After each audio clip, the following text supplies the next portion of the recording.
retrouver sur Monaco Info. Voici sans plus attendre les titres que nous développerons dans cette nouvelle édition. Nous vous présenterons la nouvelle campagne de communication de la direction du tourisme et des congrès de Monaco. À l'occasion du Monaco e-Prix, la SMEG remettait ses trophées e+. Nous reviendrons sur les lauréats de cette année. L'association Dr Medical Free organisait sa première soirée de gala à l'hôtel Hermitage. Et nous refermerons cette édition avec la nouvelle série d'imprévus des ballets de Monte-Carlo, une collaboration avec des comédiens et des étudiants en scénographie du pavillon Bosio. La nouvelle campagne de communication de la direction du tourisme et des congrès de Monaco vient d'être présentée au Grimaldi Forum. Son objectif, poursuivre la démarche initiée il y a 4 ans afin de mettre en avant l'attractivité et le dynamisme de la principauté. Le reportage de Christine Datomel, Alexandra Paolini et Louis Borgia. De nombreux acteurs issus du monde économique, culturel, sportif et financier se sont réunis pour accueillir chaleureusement cette nouvelle campagne de la communication lancée par la DTC.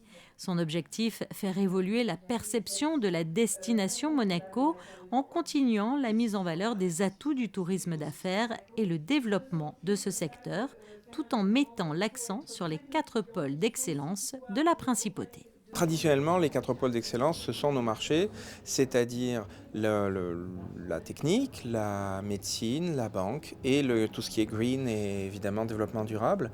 Donc ce sont 4 pôles d'excellence en principauté que nous pratiquons et sur lesquels nous sommes légitimes à avancer. Alors non seulement nous sommes fournis en professionnels sur la place qui nous aident à trouver des clients, mais en plus Monaco a une réputation absolument internationale et mondiale en termes d'excellence sur ces 4 pôles. Ça fait plusieurs années que nous travaillons à contrer notre image de bling-bling. Alors il faut savoir à la fois que le glamour, le luxe, l'excellence, ce sont des valeurs dont nous ne devons absolument pas avoir honte. Mais en même temps, il faut aussi faire savoir aux professionnels du tourisme que nous sommes tout à fait à leur disposition, notamment aux professionnels qui veulent organiser des congrès, qui veulent organiser toutes sortes de tourisme d'affaires. Nous sommes à leur disposition pour leur offrir les mêmes conditions que ce qui a fait la légende de Monte-Carlo, c'est-à-dire la gastronomie, le luxe, tout ça, mais à des prix négociés pour des entreprises, à des tarifs adaptés qui sont raisonnables, qui correspondent au prix du marché et qui font que les entreprises font une excellente affaire en venant à Monaco. Monaco, une destination incontournable donc pour le tourisme d'affaires, mais qui est trop souvent mal perçue.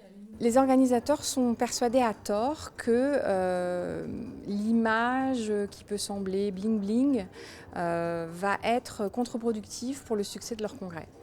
Ils ne connaissent pas, ou mal parfois, la qualité des infrastructures et tout l'écosystème qu'on met à leur disposition qui répond parfaitement au cahier des charges de leur événement. Alors soit ils ne le connaissent pas, soit ils le sous-estiment, mais ils ont surtout peur de l'image. Voilà, renvoyer une image, d'aller dans une destination, persuadés aussi que ça va leur coûter très cher, ce qui n'est pas le cas, puisqu'on est aujourd'hui sur des tarifs très compétitifs par rapport aux autres capitales européennes. Mais ce qui leur fait peur principalement, c'est l'image. On a adopté un ton décalé depuis le début, en jouant un petit peu avec les stéréotypes qu'on a de la principauté, mais qu'on considère être aussi les éléments ADN de notre destination. Donc c'est pour ça qu'on joue un petit peu avec nos clichés, pour rappeler qu'on est une destination qui a un excellent service, un excellent rapport qualité-prix. Et c'est en mettant en avant ces valeurs assez inattendues qu'on arrive à convaincre les organisateurs de congrès d'organiser des événements en principauté.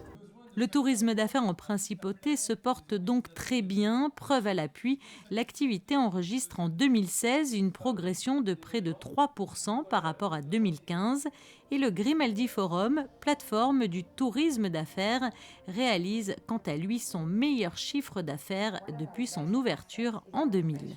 Une année exceptionnelle, c'est vrai qu'on se plaît à le redire, mais la meilleure année depuis l'ouverture du Grimaldi Forum, plus de 10% encore de chiffre d'affaires, 17 millions d'euros, 57 millions de retombées économiques, plus de 100 manifestations, 150 000 visiteurs en tourisme d'affaires. Voilà, quelques chiffres qui dressent rapidement un très très beau bilan. Pour nous, 2017, c'est une année importante, charnière, puisque vous savez qu'il y a le démarrage également des travaux de l'extension en mer, qui va nous donner à nous aussi une très belle extension. C'est ça qui est important. Donc on s'attache aujourd'hui à donner ce message positif sur un chantier qui va quand même durer 10 ans, mais je crois que ce qui est important, c'est précisément de dire aujourd'hui que le bâtiment, le Grimaldi Forum est pleinement opérationnel, qu'à ce jour, tous les clients récurrents nous ont renouvelé leur confiance, que la paroi acoustique nous apporte un confort à la fois visuel et acoustique qui est bon. Et donc, nous sommes très positifs pour l'avenir. Dans un contexte mondial fragile, le marché du tourisme d'affaires monégasque résiste particulièrement bien.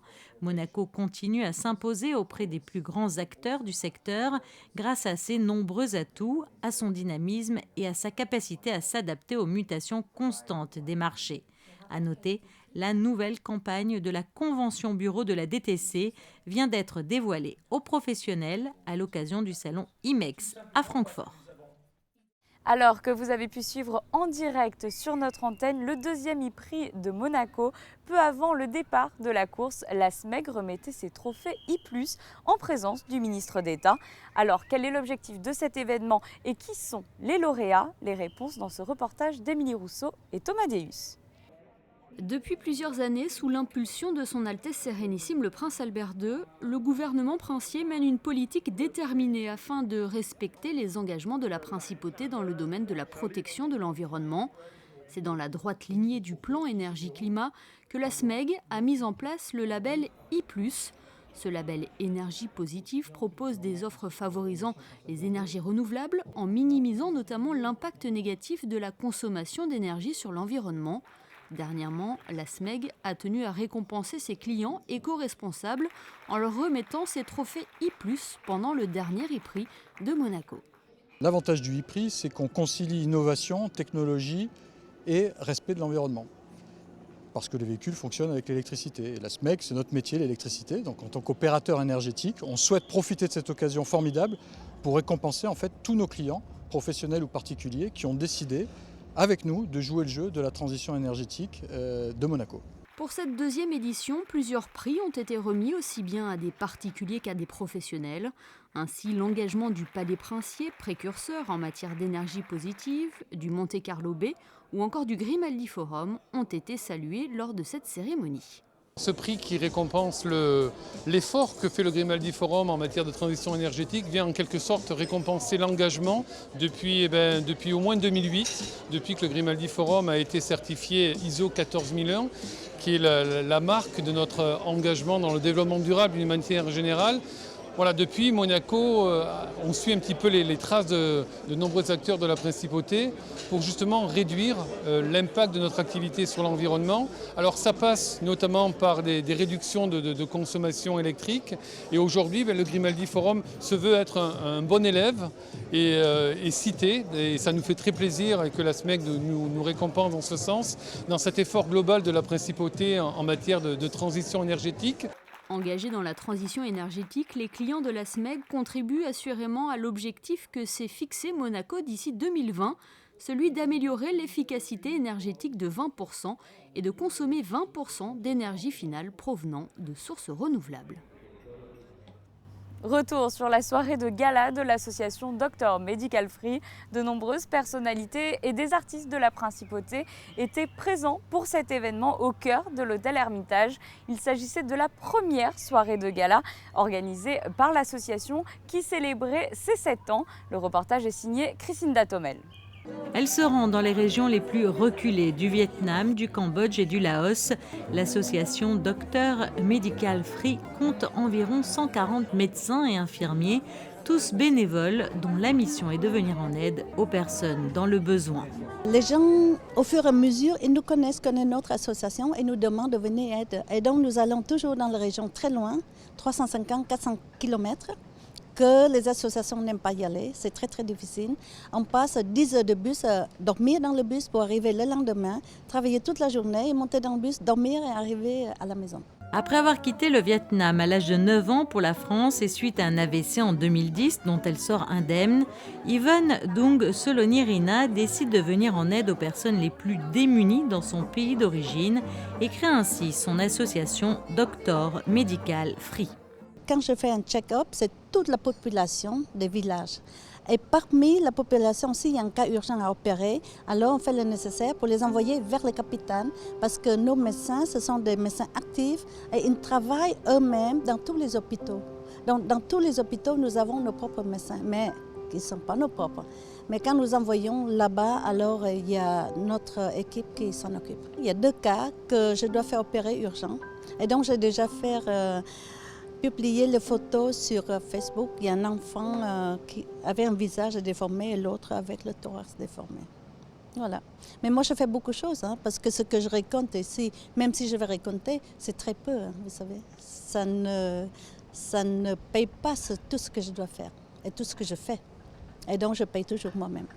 Et si Yvonne Dung Solonirina a choisi de consacrer son temps et sa fortune au mécénat, aujourd'hui le succès de ses missions est tel que la charge financière qui en découle dépasse sa capacité d'autofinancement. C'est pourquoi Doctor Medical Free a besoin de soutien. Plusieurs artistes de la principauté, comme Liv Carsanti, l'ont bien compris et ont répondu à cet appel du cœur en offrant plusieurs de leurs œuvres. Des œuvres que l'on retrouvait d'ailleurs lors de la vente aux enchères de la maison Christie's. Un défilé de mode, une tombola et un spectacle ont également animé la soirée. L'ensemble des dons récoltés a été reversé à l'association. Nouvelle collaboration des ballets de Monte-Carlo. Alors que l'ensemble de la compagnie est actuellement en tournée à Istanbul, les jeunes danseurs chorégraphes proposent avec des comédiens et des étudiants en scénographie du pavillon Bosio une série d'imprévus hors du commun. Le récit est signé José Sacré.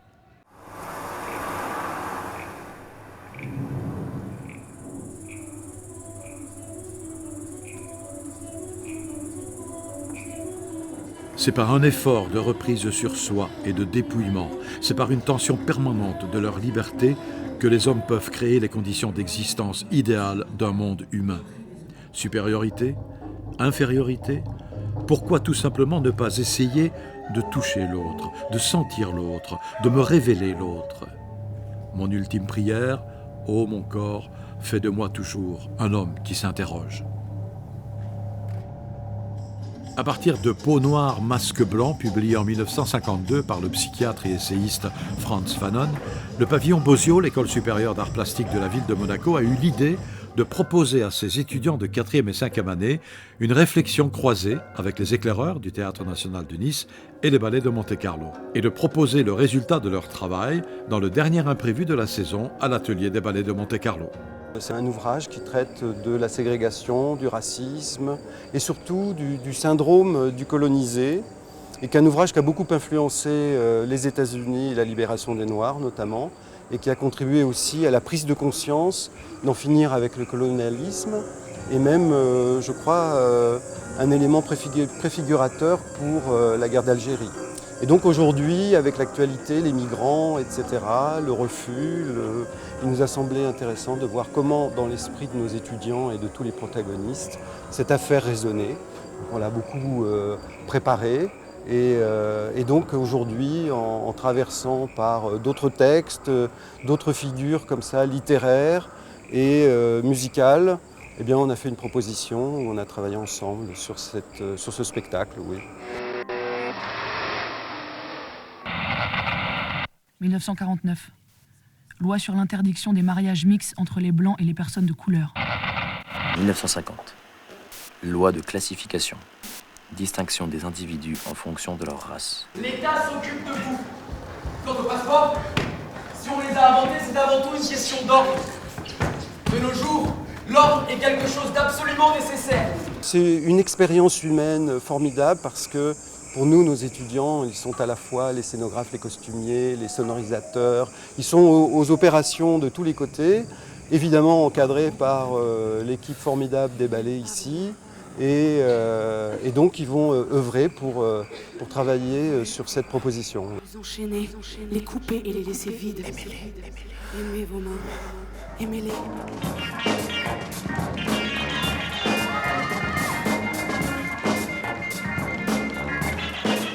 Peau noire, masque blanc à l'atelier des ballets de Monte-Carlo les 17, 18 et 19 mai à 19h.